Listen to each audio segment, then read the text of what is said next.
Okay, അപ്പോൾ നമ്മൾ കഴിഞ്ഞ ക്ലാസ്സിൽ എടുത്തത് കോൺക്രീറ്റിനെ കുറിച്ചിട്ടാണ് എടുത്തിട്ടുണ്ടായിരുന്നത്. അതിൽ നമ്മൾ കോൺക്രീറ്റിൻ്റെ ഘടകങ്ങൾ എന്തൊക്കെയാണെന്ന് പറഞ്ഞു, അതായത് അതിൻ്റെ ഇൻഗ്രീഡിയൻസ് എന്തൊക്കെയാണെന്ന് പറഞ്ഞു, അതുപോലെ തന്നെ അതിൻ്റെ അഡ്വാൻറ്റേജസ് പറഞ്ഞു. അതിൻ്റെ മിക്സ് ചെയ്യുന്ന അതായത് കോൺക്രീറ്റ്, മെറ്റൽ, സാൻഡ്, സിമൻറ്റ്, അതിലെ മിക്സിങ് കാര്യങ്ങൾ, അതല്ലാതെ നമ്മൾ എക്സ്ട്രാ അതിൽ ചേർക്കുന്ന അഡ്മിക്സ്റ്റേഴ്സ് എന്തൊക്കെയാണെന്ന് പറഞ്ഞു. അതുപോലെ കടൽ വെള്ളം ഉപയോഗിച്ച് നമുക്ക് ചെയ്യാൻ അതത്ര പോസിബിൾ അല്ല എങ്കിൽ പോലും ഒഴിച്ചുകൂടാൻ പറ്റാത്ത സാഹചര്യത്തിൽ അത്ര ക്വാളിറ്റി വേണ്ടാത്ത സ്ഥലങ്ങളിൽ നമുക്ക് അത്തരത്തിലുള്ള വെള്ളം ഉപയോഗിച്ച് ചെയ്യാമെന്ന് പറഞ്ഞു. അതുപോലെ തന്നെ കോൺക്രീറ്റിൻ്റെ മിക്സ് റേഷ്യോ പറഞ്ഞു, നമ്മൾ എങ്ങനെയാണ് വരുന്നതെന്നുള്ളത് 3 തരത്തിൽ അതിൻ്റെ റേഷ്യോ നമ്മൾ കാൽക്കുലേറ്റ് ചെയ്യുന്നതിനെ കുറിച്ച് പറഞ്ഞു. പിന്നെ നമ്മൾ പറഞ്ഞത് എന്തായിരുന്നു, കോൺക്രീറ്റിൻ്റെ ഗ്രേഡിങ് നമ്മൾ പറഞ്ഞു.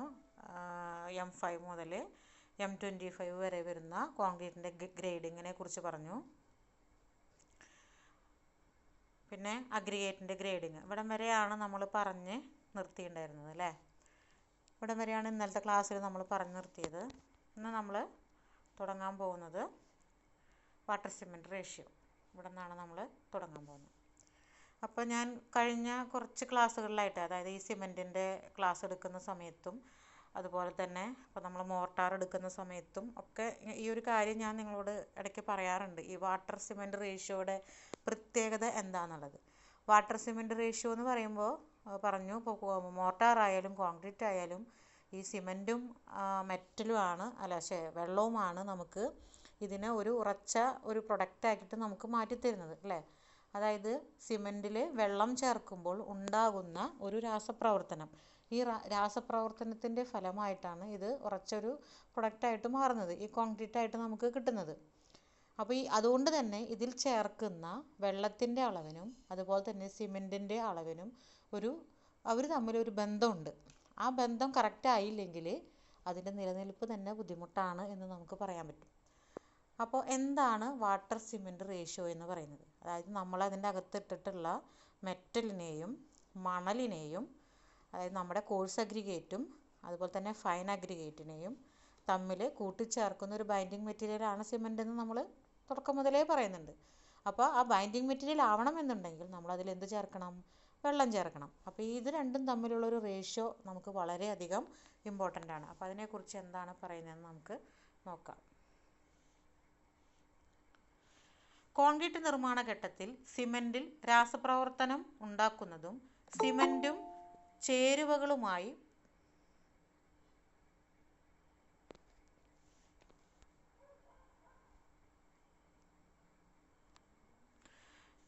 കോൺക്രീറ്റ് നിർമ്മാണ ഘട്ടത്തിൽ സിമെൻറ്റിൽ രാസപ്രവർത്തനം ഉണ്ടാക്കുന്നതും സിമെൻറ്റും ചേരുവകളുമായി പഴുതുകളില്ലാത്ത വിധം കൂടിച്ചേരാൻ സാധ്യതയുണ്ടാക്കുന്നതും ജലമാണ്, അതായത് നമ്മുടെ വെള്ളമാണ്. ഈ പ്രവർത്തനങ്ങൾ ശരിയായി നടക്കുന്നതിനായി സിമെൻറ്റിൻ്റെ തൂക്കത്തിൻ്റെ, ശ്രദ്ധിക്കുക, സിമെൻറ്റിൻ്റെ വെയ്റ്റിൻ്റെ ഏതാണ്ട് 0.50 മുതൽ 0.60 ഇരട്ടി വരെ ജലം ആവശ്യമാണ്. അപ്പോൾ നമ്മളത് എങ്ങനെയാണ് എടുക്കുന്നത്? സിമെൻറ്റിൻ്റെ തൂക്കത്തിൻ്റെ 0.50 മുതൽ 0.60 ഇരട്ടി വരെ ജലം ആവശ്യമാണ്. ഈ അനുപാതത്തെയാണ് നമ്മൾ എന്തെന്ന് പറയുന്നത്? വാട്ടർ സിമെൻറ്റ് റേഷ്യോ എന്ന് പറയുന്നത്. ഈ 0.5 മുതൽ 0.6 വരെ എന്ന് പറയുന്നതിന് നമുക്ക് ഇതിൽ ശരിക്ക് വലിയ ക്ലാസ്സുകളിലൊക്കെ പഠിക്കുമ്പോൾ, അതായത് ഇപ്പോൾ ഡിപ്ലോമയ്ക്ക് ബിടെക്കിനൊക്കെ പഠിക്കുമ്പോൾ ഇത് നമുക്കിത് കണ്ടുപിടിക്കുന്നതിൻ്റെ ഇക്വേഷൻസും അതിൻ്റെ കുറച്ച് കാൽക്കുലേഷൻസും പ്രോബ്ലംസൊക്കെ ഉണ്ട്. അതൊക്കെ ചെയ്തിട്ടാണ് നമ്മളിത് കണ്ടുപിടിക്കുന്നത്, വെയ്റ്റിൻ്റെ ഈ തൂക്കം സംഭവങ്ങളൊക്കെ കണ്ടുപിടിക്കുന്നത്. നമുക്കിപ്പോൾ ഇത്രയും പഠിച്ചാൽ മതി. എന്താണ്? സിമെൻറ്റിൻ്റെ വെയ്റ്റിൻ്റെ 0.50 മുതൽ 0.60 ഇരട്ടി വരെ ജലം നമുക്ക് എന്തിനാവശ്യമാണ്? ഈ മിക്സിങ്ങിന്, അതായത് വെള്ളം ചേർക്കുന്ന അതിൻ്റെ അളവാണ് പറയുന്നത്. നമ്മുടെ സിമെൻറ്റിൻ്റെ വെയ്റ്റിൻ്റെ 0.50 മുതൽ 0.60 ഇരട്ടി വെള്ളം നമുക്കതിൽ ആവശ്യമാണ്. ഈ സിമെൻറ്റിൻ്റെ ഈ റേഷ്യോനെയാണ് നമ്മൾ എന്തെന്ന് പറയുന്നത്? Water cement. ഇവർ തമ്മിലുള്ള ഈ ഒരു ബന്ധത്തിനെയാണ് നമ്മൾ എന്ത് പറയുന്നത്?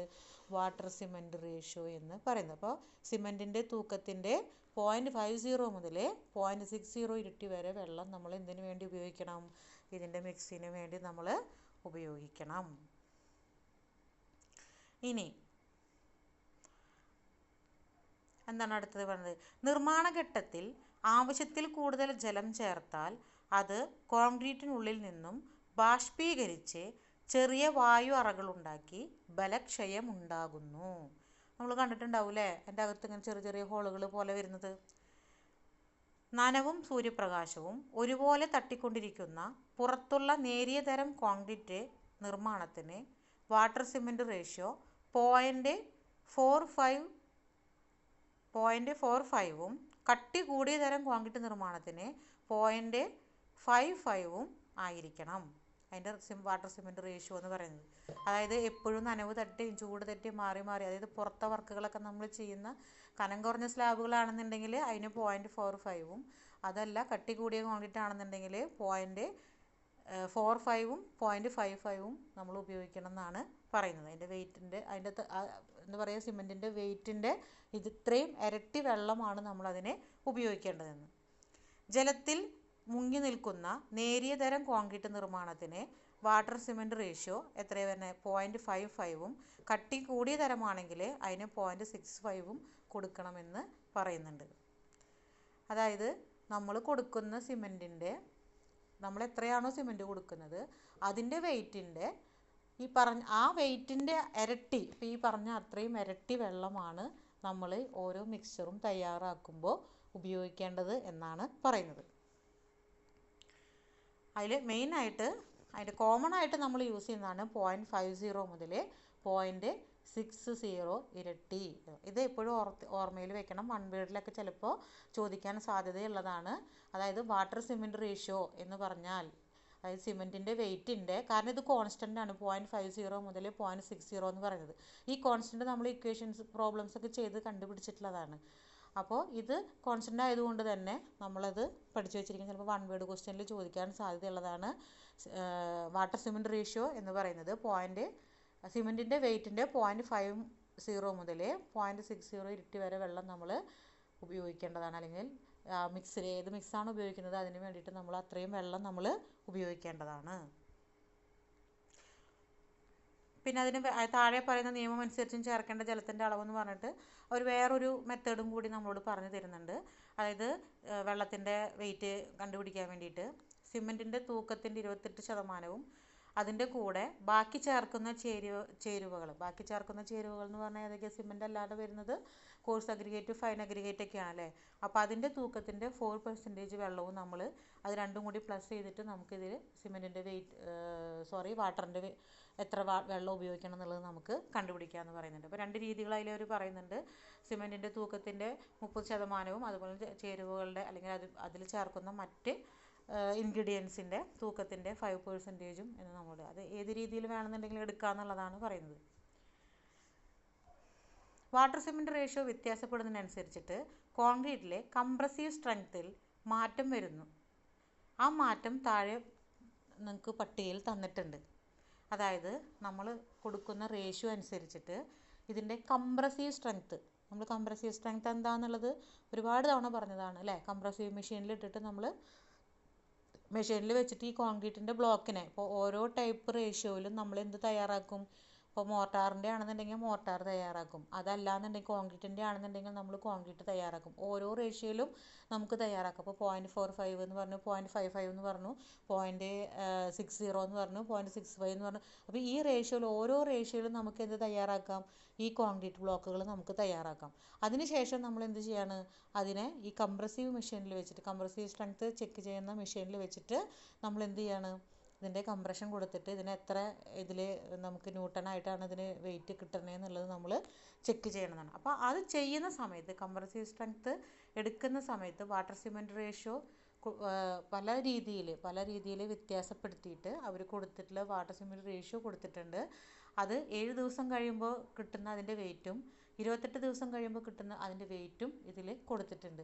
ഇങ്ങനെയുള്ള ഈ വെയിറ്റുകൾ നോക്കിയിട്ടാണ് നമ്മൾ അവിടെ, ഇപ്പോൾ ഞാൻ പറഞ്ഞില്ലേ നമ്മൾ ശ്രീറാമയിൽ ഇത്തരത്തിലുള്ള ടെസ്റ്റിങ്ങുകൾ നമ്മൾ ചെയ്ത് കൊടുക്കുന്നുണ്ട്. കംപ്രസീവ് ടെസ്റ്റ് നമ്മൾ ചെയ്ത് കൊടുക്കുന്നതാണ്. അപ്പോൾ അവിടെ ചെയ്തു കൊടുക്കുന്ന സമയത്ത് ഇത്തരത്തിലുള്ള വാല്യുവേഷൻസ് നോക്കിയിട്ടാണ് ഇത് കട്ട ക്വാളിറ്റി ഉള്ളതാണോ അല്ലെങ്കിൽ ആ ബ്ലോക്ക് അല്ലെങ്കിൽ ആ കോൺക്രീറ്റ് നല്ലതാണോ ചീത്തയാണോ എന്നൊക്കെ നമ്മൾ അവിടുന്ന് ടെസ്റ്റ് ചെയ്തിട്ട് കൊടുത്ത് വിടുന്നത്. അപ്പോൾ അതിൻ്റെ ഇത് നമുക്ക് ജസ്റ്റ് അറിയാൻ വേണ്ടിയിട്ട് ഞാൻ ഇങ്ങനെ പറഞ്ഞു തന്നുള്ളൂ. നമുക്കിതൊന്നും അങ്ങനെ സാധാരണ ചോദിക്കാറില്ല. പക്ഷെ നിങ്ങൾക്ക് ഇത് വർക്ക് ചെയ്യുന്ന ആൾക്കാരായതുകൊണ്ട് ജസ്റ്റ് തിയറിക്കലി നമുക്ക് ഇങ്ങനെയുള്ള കുറച്ച് കാര്യങ്ങളുണ്ട് എന്നുള്ളത് നിങ്ങളോട് ഞാൻ പറഞ്ഞതാണ്. അപ്പോൾ നിങ്ങൾ ജസ്റ്റ് ഇതൊക്കെ ഒന്ന് വായിച്ച് നോക്കുക. കാരണം നിങ്ങൾക്ക് ഫീൽഡിൽ വർക്ക് ചെയ്യുന്നവരായതുകൊണ്ട് ഇത്തരത്തിലുള്ള കാര്യങ്ങളൊക്കെ നിങ്ങൾക്ക് ആവശ്യം വരും. ജസ്റ്റ് അറിഞ്ഞിരിക്കുക എന്നുള്ളതാണ്. അപ്പോൾ ഇത് തിയറിക്കലി ഇങ്ങനെ തന്നെയാണോ പോകണമെന്നുള്ളത് നമുക്കറിയില്ല. പക്ഷേ ഇത്തരത്തിലാണ് നമ്മുടെ തിയറി എന്നുള്ളത് നിങ്ങൾ അറിഞ്ഞിരിക്കണമല്ലോ. ഇതാണ് വാട്ടർ സിമെൻറ്റ് റേഷ്യോ എന്ന് പറയുന്നത്. വാട്ടർ സിമെൻറ്റ് റേഷ്യോയുടെ ഇമ്പോർട്ടൻസ് കുറച്ചും കൂടി അങ്ങോട്ട് മുന്നോട്ട് പോകുമ്പോൾ നമുക്കത് വരുന്നുണ്ട്. അതായത് ഇപ്പോൾ നമുക്കറിയാം, അപ്പോൾ അതിൽ ഈ വെള്ളം കൂടിക്കഴിഞ്ഞാൽ ഉണ്ടാകുന്ന ഒരു അവസ്ഥ നമുക്കറിയാൻ പറ്റുമല്ലേ.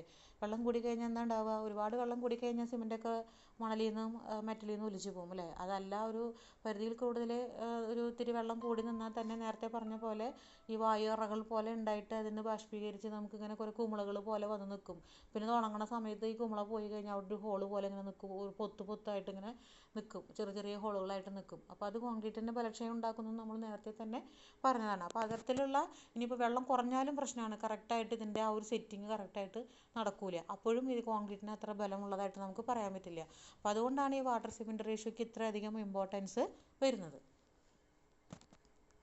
അപ്പോൾ സിമെൻറ്റിൻ്റെ വെയ്റ്റിൻ്റെ 0.50 മുതൽ 0.60 വരെ ആണ് നമ്മൾ ഇരട്ടി വെള്ളമാണ് നമ്മൾ സാധാരണയായിട്ട് എന്തിൽ കൊടുക്കുന്നത്. ഇപ്പോൾ മോട്ടാറായാലും കോൺക്രീറ്റ് ആയാലും നമ്മളതിൽ കൊടുക്കുന്നത്. അപ്പോൾ അത് തമ്മിലുള്ള ആ ഒരു റേഷ്യോനാണ്, ആ ഒരു അനുപാതത്തിനെയാണ് നമ്മൾ എന്തെന്ന് പറയുന്നത്, വാട്ടർ സിമെൻറ്റ് റേഷ്യോ എന്ന് നമ്മൾ പറയുന്നത്. അത് കഴിഞ്ഞ് അടുത്തത് പറയുന്നതാണ് വർക്കബിലിറ്റി. വർക്കബിലിറ്റി എന്ന് പറഞ്ഞാൽ നമുക്കറിയാം, അത് കോൺക്രീറ്റിൻ്റെ വർക്കബിലിറ്റിയാണ് കേട്ടോ. കോൺക്രീറ്റിൻ്റെ വർക്കബിലിറ്റി എന്ന് പറഞ്ഞാൽ എന്താ? വർക്ക് ചെയ്യാനുള്ള കഴിവ് അല്ലേ. വർക്ക് ചെയ്യാനുള്ള ഒരു കഴിവ് എങ്ങനെയാണ് നമുക്കത് കണ്ടുപിടിക്കുന്നത് എന്നുള്ളത് നോക്കാം. അനായാസം കൂട്ടിച്ചേർക്കാനും കൈകാര്യം ചെയ്യാനും അതുപയോഗിച്ചുള്ള ജോലി പൂർത്തീകരിക്കാനും സാധിക്കുന്ന കോൺക്രീറ്റിനെ വർക്കബിൾ കോൺക്രീറ്റ് എന്ന് പറയും. അതായത് നല്ല രീതിയിൽ അത് യൂസ് ആയിട്ടുള്ള കോൺക്രീറ്റിനെയാണ് നമ്മൾ വർക്കബിൾ കോൺക്രീറ്റ് എന്ന് പറയുന്നത്. ഇനി എന്താണത്? വർക്കബിലിറ്റി കോൺക്രീറ്റിൽ അടങ്ങിയിരിക്കുന്ന ജലത്തിൻ്റെ അളവ്, water cement ratio, aggregate cement ratio, coarse അഗ്രിഗേറ്റിൻ്റെ ഗുണങ്ങൾ ഇതിനൊക്കെ ആശ്രയിച്ചിരിക്കും. അതായത് നമ്മൾ ചേർക്കുന്ന മെറ്റീരിയൽസിൻ്റെ ഇൻഗ്രീഡിയൻസിൻ്റെ അനുപാതം, അതിൻ്റെ റേഷ്യോ, അതുപോലെ തന്നെ അതിനുപയോഗിക്കുന്ന മെറ്റീരിയൽസിൻ്റെ ക്വാളിറ്റിയും ഇതിൻ്റെ എന്തിനെ ആശ്രയിച്ചിട്ടിരിക്കുന്നു? അതിൻ്റെ എന്താ പറയുക, സ്ട്രെങ്ത്തിനെ ആശ്രയിച്ചിരിക്കുന്നു എന്നാണ് പറയുന്നത്. ആ സ്ട്രെങ്ത്ത് കറക്റ്റ് ആവണമെന്നുണ്ടെങ്കിൽ നമ്മൾ അതിനുപയോഗിക്കുന്ന മെറ്റീരിയൽസ് ക്വാളിറ്റി ഉള്ളതായിരിക്കണം, വാട്ടർ സിമെൻറ്റ് റേഷ്യോ കറക്റ്റായിട്ടിരിക്കണം. ഇനി ഇതിനൊക്കെ ആശ്രയിച്ചിരിക്കും ഇതിൻ്റെ സ്ട്രെങ്ത്ത് എന്ന് പറയുന്നത്, നമ്മൾ ഉണ്ടാക്കുന്ന ആ ഒരു കോൺക്രീറ്റ് മിക്സിൻ്റെ സ്ട്രെങ്ത്ത് എന്ന് പറയുന്നത്. വർക്കബിലിറ്റി കണക്കാക്കാൻ ചില ടെസ്റ്റുകളുണ്ട്. ഇത് മുന്നത്തെ വർഷം എക്സാമിന് 1 വേർഡ് ക്വസ്റ്റ്യനിൽ ഒരു ക്വസ്റ്റ്യൻ വന്നതാണ്. കോൺക്രീറ്റിൻ്റെ വർക്കബിലിറ്റി ചെക്ക് ചെയ്യാനായിട്ട് നമ്മൾ ചെയ്യുന്ന ടെസ്റ്റ് എന്താണെന്നുള്ളത്. കോൺക്രീറ്റിൻ്റെ വർക്കബിലിറ്റി ചെക്ക് ചെയ്യാൻ നമ്മൾ എന്ത് ടെസ്റ്റാണ് ചെയ്യുന്നതെന്നുള്ളതാണ്. അതിൻ്റെ പേരാണ് ഇപ്പോൾ നമ്മൾ പറയാൻ പോകുന്നത്, സ്ലംപ് ടെസ്റ്റ്. കോൺക്രീറ്റിൻ്റെ വർക്കബിലിറ്റി ചെക്ക് ചെയ്യാനായിട്ട് നമ്മൾ ഉപയോഗിക്കുന്ന ടെസ്റ്റാണ് എന്ത്? Slump test. നമ്മൾ സിമെൻറ്റിനെ കുറിച്ച് പഠിച്ച സമയത്ത് കുറച്ച് അപ്പാരറ്റസുകളെ കുറിച്ചൊക്കെ നമ്മൾ പഠിച്ചിട്ടുണ്ടായിരുന്നു. ആർക്കെങ്കിലും ഓർമ്മയുണ്ടോ എന്നറിയില്ല. ലേ ചാറ്റ്ലിയർ അപ്പാരറ്റസ്, വിക്കാറ്റ് അപ്പാരറ്റസ്, പെർമിയബിലിറ്റി അപ്പാരറ്റസ് എന്നൊക്കെ പറഞ്ഞിട്ട് നമ്മൾ കുറച്ച് അപ്പാരറ്റസുകൾ പറഞ്ഞിട്ടുണ്ടായിരുന്നു. സിമെൻറ്റിൻ്റെ കൺസിസ്റ്റൻസി, സൗണ്ട്നെസ് ഒക്കെ ചെക്ക് ചെയ്യാനായിട്ട് ഉപയോഗിക്കുന്നത്. ഇതൊക്കെ ഇടയ്ക്കൊക്കെ ഒന്ന് എടുത്തൊന്ന് പിന്നോട്ട് മറിച്ച് നോക്കണം, നല്ലതാണ് കേട്ടോ. ആ പേരുകളൊക്കെ ഒന്ന് ഓർത്ത് വെക്കാൻ. അപ്പോൾ നമ്മളിങ്ങനെ പറഞ്ഞു പോണ സമയത്ത് അതൊക്കെ ജസ്റ്റ് പറഞ്ഞാൽ അപ്പോൾ നിങ്ങൾക്കത് ഇടയ്ക്ക് പറയുമ്പോൾ അത് മൈൻഡിൽ അങ്ങനെ നിൽക്കുമല്ലോ. അപ്പം നമ്മൾ കോൺക്രീറ്റിൻ്റെ വർക്കബിലിറ്റി ചെക്ക് ചെയ്യാനായിട്ട് നമ്മൾ ഉപയോഗിക്കുന്ന ഒരു ടെസ്റ്റാണ് എന്ത്? നമ്മൾ സാധാരണ ഫീൽഡിലൊക്കെ ചെയ്യാൻ പറ്റുന്ന ഒരു ടെസ്റ്റാണ് എന്ത്? Slump test. പ്രത്യേകം നോട്ട് ചെയ്ത് വെക്കുക. എന്താണ്? കോൺക്രീറ്റിൻ്റെ വർക്കബിലിറ്റി ചെക്ക് ചെയ്യാനായിട്ട് നമ്മൾ ചെയ്യുന്ന ടെസ്റ്റാണ് സ്ലംപ് ടെസ്റ്റ്. SULMP TEST. ഇനി എന്താണ് സ്ലംപ് ടെസ്റ്റ് നോക്കാം. എങ്ങനെയാണ് ഈ വർക്ക് ചെയ്യാനുള്ള കഴിവ് നമ്മൾ ഈ സ്ലംപ് ടെസ്റ്റ് വഴി എങ്ങനെയാണ് ഇത് ചെയ്യുന്നതെന്നുള്ളതാണ് പറയുന്നത്. വർക്കബിലിറ്റി ഏതാണ്ട് പരിശോധിക്കാൻ സ്ലംപ് ടെസ്റ്റ് മൂലം സാധ്യമാകും. ഇതിനായി ഉപയോഗിക്കുന്ന ഉപകരണം താഴെ ചിത്രത്തിൽ കാണിച്ചിരിക്കുന്നു എന്ന് പറഞ്ഞിട്ടുള്ളത്. അതായത് ഈ ഒരു മൗൾഡ് കാണുന്നുണ്ടാവും നിങ്ങൾക്ക്, ഇങ്ങനെ ഒരു കോൺ ഷേപ്പിലുള്ളൊരു മൗൾഡ്. അതായത് 30 സെൻറ്റിമീറ്റർ അതിൻ്റെ ഹൈറ്റും അതിൻ്റെ അടിയിൽ ഡയമീറ്റർ ആണ് കേട്ടോ, അതൊരു കോണാണ്. അപ്പോൾ അതുകൊണ്ട് 20 സെൻറ്റിമീറ്റർ താഴെ ഡയമീറ്റർ, മുകളിൽ 10 സെൻറ്റിമീറ്റർ ഡയമീറ്റർ ഉള്ള ഒരു കോൺ പോലൊരു സംഭവമാണിത്. ഒരു പാത്രം എന്ന് തന്നെ നമുക്ക് പറയാം. ഇത് നമുക്ക് വായിച്ചതിന് ശേഷം ഞാൻ പറയാം. അപ്പോൾ ഇതാണ് നമ്മുടെ സ്ലംബ് ടെസ്റ്റിന് ഉപയോഗിക്കുന്ന ഇതിങ്ങനെ ഒരു അപ്പാരറ്റസ്, ഒരു റോഡുണ്ട്. ഈ റോഡിൻ്റെ മുകളിൽ ഇതിങ്ങനെ വെച്ചിരിക്കും, നീഡിൽ പോലെ. അത് ഞാൻ പറഞ്ഞുതരാം, അത് വായിച്ചതിന് ശേഷം പറഞ്ഞുതരാം. അതായത് നിലത്തുറപ്പിച്ച് വെച്ചിട്ടുള്ള കോൺ രൂപത്തിലുള്ള പാത്രത്തിൽ ഏതാണ്ട് 1/4 ഭാഗം കോൺക്രീറ്റ് നിറച്ച് ബുള്ളറ്റ് പോയിൻ്റോട് കൂടിയ സ്റ്റീൽ റോഡ് ഉപയോഗിച്ച് നന്നായി അടിച്ചമർത്തുക. റോഡിൻ്റെ നീളം 60 മില്ലിമീറ്ററും ഡയമീറ്റർ 16 മില്ലിമീറ്ററും ആയിരിക്കണം. അടിച്ചമർത്തുമ്പോൾ 25 സ്ട്രോക്കുകൾ നൽകിയിരിക്കണം. കോണിൻ്റെ ഒഴിഞ്ഞ മുകൾ ഭാഗം മുഴുവനായി ഇതുപോലെ ലെയറുകൾ നിറയ്ക്കുക. ഇനി കോൺക്രീറ്റ് പതുക്കെ മുകൾ ഭാഗത്തേക്ക് എടുത്ത് മാറ്റുക. കുത്തനെ രൂപപ്പെട്ട കോൺക്രീറ്റിൻ്റെ ഉയരം ആകെ ഉയരത്തിൽ നിന്നും കിഴിച്ച് അതിൻ്റെ സ്ലംബ് കണക്കാക്കുക. എന്താ പറയണത്? വളരെ സിമ്പിളായിട്ടുള്ളൊരു സംഭവമാണ് നമ്മൾ സ്ലംബ് ടെസ്റ്റ് എന്ന് പറയുന്നത്. നമ്മളവിടെ ലാബിൽ ചെയ്യുന്നൊരു ടെസ്റ്റാണിത്. അതായത് നമ്മൾ എന്ത് ചെയ്യുന്നു, നമ്മൾ നേരത്തെ പറഞ്ഞിട്ടുള്ള ഈ റേഷ്യോക്ക് അനുസരിച്ചിട്ടുള്ള രീതിയിൽ നമ്മൾ കോൺക്രീറ്റിൻ്റെ തയ്യാറാക്കും, മിക്സ് നമ്മൾ തയ്യാറാക്കും. നേരത്തെ പറഞ്ഞ വാട്ടർ സിമെൻറ്റ് റേഷ്യോ അനുസരിച്ചിട്ട് പല റേഷ്യോസ് നമ്മൾ നേരത്തെ പറഞ്ഞില്ലേ, അതനുസരിച്ചിട്ട് നമ്മൾ ഓരോ ടൈപ്പ് മിക്സുകളും നമ്മൾ തയ്യാറാക്കും. ഇത് തയ്യാറാക്കിയതിന് ശേഷം എന്ത് ചെയ്യും, ഈ സ്ലംബ് ഉണ്ടല്ലോ ഇതിങ്ങനെ കമിഴ്ന്നിരിക്കണ പോലെ ഇരിക്കണം. താഴെ 20 സെൻറ്റിമീറ്ററും മുകളിൽ 10 സെൻറ്റിമീറ്ററും ഉള്ള ഈ ഒരു പാത്രം, ഈ കോണിലേക്ക് ഇത് മുകളിൽ നമ്മളിതിങ്ങനെ ഒരു പ്രതലത്തിൽ ഇവിടെ അടിയിലൊരു ലൈൻ ഇതിൻ്റെ മുകളിൽ ഇതിങ്ങനെ ഇരിക്കണ പോലെയല്ലേ, അതായത് ഒരു പ്രതലത്തിൽ നമ്മളതിനെങ്ങനെ വെക്കും. ഈ കോൺ അങ്ങനെയായിരിക്കും ഇരിക്കുന്നുണ്ടാവുക. അതിൽ നമ്മൾ എന്ത് ചെയ്യും, ഇതിങ്ങനെ നിറയ്ക്കും. ഈ കോൺക്രീറ്റ് ആദ്യം 1/4 ഭാഗം നിറയ്ക്കും. 1/4 ഭാഗം നിറച്ചിട്ട് നമ്മൾ നന്നായിട്ട്, ഈ റോഡിനൊക്കെ അളവ് പറയുന്നുണ്ട്, ഈ അളവിലുള്ള റോഡുകൾ തന്നെയാണ് നമ്മൾ അവിടെ യൂസ് ചെയ്യുന്നത്. ഈ റോഡ് വെച്ച് നന്നായിട്ട് നമ്മൾ അതിനെ ഇടിച്ച് ഉറപ്പിക്കും. അങ്ങനെ ലെയറായിട്ട് ഫുള്ളായിട്ട് നമ്മൾ അതിനെ ഇടിച്ച് ഉറപ്പിച്ചതിന് ശേഷം എന്താ ചെയ്യാന്ന് വെച്ച് കഴിഞ്ഞാൽ, ഇതിവിടെ ഒരു പ്രതലമാണ് ഇതിൻ്റെ താഴെ. എന്നിട്ട് നമ്മൾ ഈ പാത്രം മുകളിലേക്ക് അങ്ങ് പൊക്കുക. മുകളിലേക്ക് അങ്ങ് പൊക്കിയെടുക്കും. അപ്പോൾ ഇത് പൊക്കിയെടുക്കുന്ന സമയത്ത് എന്തൊക്കെ സംഭവിക്കാം, ഈ റേഷ്യോ കറക്റ്റ് അല്ല എന്നുണ്ടെങ്കിൽ എന്തൊക്കെ സംഭവിക്കാം, ഒന്നുകിൽ ഇതൊക്കെ ഇടിഞ്ഞു പൊളിഞ്ഞ് വീഴും. വെള്ളം കുറവാണെങ്കിൽ എന്ത് സംഭവിക്കും, വെള്ളം കുറവായാലും നല്ലോണം വെള്ളം കൂടിയാൽ എന്താ ചെയ്യുക, അത് അങ്ങനെ തന്നെ ഒലിച്ചങ്ങോട്ട് ഇറങ്ങും അല്ലേ. അത് പൊക്കിയെടുക്കുന്നതോട് കൂടി വെള്ളം തീരെ കുറവാണെങ്കിലും അത് ഇടിഞ്ഞു പൊളിഞ്ഞ് വീഴും. കുറച്ചതാണെന്നുണ്ടെങ്കിൽ അത് അവിടെ ഇവിടെയൊക്കെ കറക്റ്റായിട്ടൊരു ഫില്ലാവാത്ത രീതിയിലിരിക്കും. അങ്ങനെ ഇതെടുത്ത് പൊക്കുമ്പോൾ ആ പൊക്കിയതിന് ശേഷമാണ് നമ്മളിതിൻ്റെ കാര്യങ്ങൾ. അപ്പോൾ ഇത് പൊക്കിയതിന് ശേഷം നമ്മൾ എന്ത് ചെയ്യുന്നു, അപ്പോൾ ഇതിങ്ങനെ ഈ പാത്രം എടുത്ത് മാറ്റിയ ഡോട്ടർ ലൈനിൽ കാണിച്ചിരിക്കുന്നത് ആ പാത്രമാണ്. അത് പൊക്കിയെടുത്ത് മാറ്റിയെന്നായിരിക്കുക. എന്നിട്ട് അതിൻ്റെ നമ്മൾ എന്ത് ചെയ്യണം, ഹൈറ്റ്, അപ്പം കിട്ടുന്ന ഹൈറ്റ് നമ്മൾ മെഷർ ചെയ്യണം എന്നാണ് പറയുന്നത്. അത് കറക്റ്റ് ഷേപ്പിൽ കിട്ടണം. ആ കറക്റ്റ് ഷേപ്പിൽ കിട്ടുന്ന അതിൻ്റെ ഹൈറ്റ് നമ്മൾ മെഷർ ചെയ്യണം എന്നാണ് പറയുന്നത്. ആ മെഷർ ചെയ്ത് ഇപ്പോൾ ഇതിൽ കാണിച്ചിരിക്കണ കാണാം, നമുക്കത് കുറച്ചൊക്കെ പുറത്തേക്കൊക്കെ അതിങ്ങനെ തള്ളി നിൽക്കുന്നതായിട്ട് കാണാം. അങ്ങനെയൊന്നും നിൽക്കാൻ പാടില്ല. അത് കറക്റ്റായിട്ട് ആ ഷേപ്പിൽ തന്നെ നിന്ന് അത് നിൽക്കുമ്പോൾ എന്നിട്ട് അതിൻ്റെ ഹൈറ്റ് നമ്മൾ മെഷർ ചെയ്യണം എന്നാണ് പറയുന്നത്.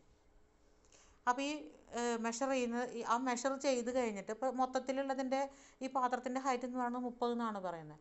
അപ്പോൾ നമ്മൾ നല്ല രീതിയിൽ അത് ഇടിച്ച് അമർത്തിയിട്ടൊക്കെയാണ് ഇത് വെക്കുക. അതിന് ശേഷമാണ് നമ്മളിത് പുറത്തേക്ക് എടുക്കുന്നത്. ആ പുറത്തേക്ക് എടുത്തതിന് അപ്പോൾ 25 സ്ട്രോക്കുകൾ കൊടുക്കണമെന്ന് വേണ്ട. 25 എണ്ണം എന്ന് പറഞ്ഞാൽ കറക്റ്റ് 25 എണ്ണിയിട്ട് തന്നെയാണ് നമ്മളത് കൊടുക്കുക. അതിന് ശേഷം നമ്മൾ ഈ പാത്രം എടുത്ത് മാറ്റി കഴിഞ്ഞിട്ട് ആ ഹൈറ്റ് നമ്മൾ മെഷർ ചെയ്യും. എത്രത്തോളം, ആ 30 സെൻറ്റിമീറ്ററിൻ്റെ തന്നെയാണോ അത് എത്രയാണോ ഹൈറ്റ് വരുന്നത് എന്നുള്ളത് ആ ഹൈറ്റ് നമ്മൾ മെഷർ ചെയ്യും. അതിൻ്റെ ആ കണക്ക് നമ്മളോട് ഇതിൽ പറയുന്നുണ്ട്. അതായത് വ്യത്യസ്ത പ്രവൃത്തികൾക്ക് ആവശ്യമായ കോൺക്രീറ്റിൻ്റെ സ്ലംബ് താഴെ കൊടുത്തിരിക്കുന്നത്. ആ ഹൈറ്റിനെ നമ്മൾ ആ 30 സെൻറ്റിമീറ്ററിൽ നിന്ന് മൈനസ് ചെയ്തിട്ടാണ് നമ്മൾ സ്ലംബ് കണ്ടുപിടിക്കുന്നത്. മൊത്തത്തിലുള്ള ഹൈറ്റ് 30 ആണല്ലോ. നമുക്ക് കിട്ടിയ ഹൈറ്റ് 30ൽ നിന്ന് കുറച്ചിട്ട് എത്രയാണ് അതിൻ്റെ സ്ലംബ് വരുന്നത് എന്നുള്ളത് നമ്മൾ കണ്ടുപിടിക്കുന്നത്. ഇനി അത് എത്രയാണ് വരുന്നത്, അതായത് റോഡ് മെറ്റലാണെന്നുണ്ടെങ്കിൽ 20 to 40 mm വരെ അതിൻ്റെ സ്ലംബ് പറയുന്നുണ്ട്. അതായത് ഇത് കുറച്ച് 30ൽ നിന്ന് നമ്മൾ കുറച്ച് കിട്ടുന്ന സൈസാണ് കേട്ടോ പറയുന്നത്. 30 സെൻറ്റിമീറ്റർ ആണ് നമുക്ക് അതിൻ്റെ മൊത്തം ആ പാത്രത്തിൻ്റെ, അതായത് കോൺ ഷേപ്പിലുള്ള ആ സ്ലംബിൻ്റെ ഹൈറ്റ് എന്ന് പറയുന്നത് 30 അല്ലേ. അതിനുശേഷം നമ്മളിത് പൊക്കിയെടുത്ത് മാറ്റിയതിന് ശേഷം നമ്മൾ കോൺക്രീറ്റിൻ്റെ ഹൈറ്റ് എടുക്കും. ഈ കോൺക്രീറ്റിൻ്റെ ഹൈറ്റ് എടുത്തിട്ട് നമ്മളത് 30 സെൻറ്റിമീറ്റർ നമ്മളത് കുറയ്ക്കും. ആ കുറയ്ക്കുമ്പോൾ കിട്ടുന്ന ഉത്തരം അതാണ് നമ്മൾ സ്ലംബായിട്ട് കണക്കാക്കുന്നത്.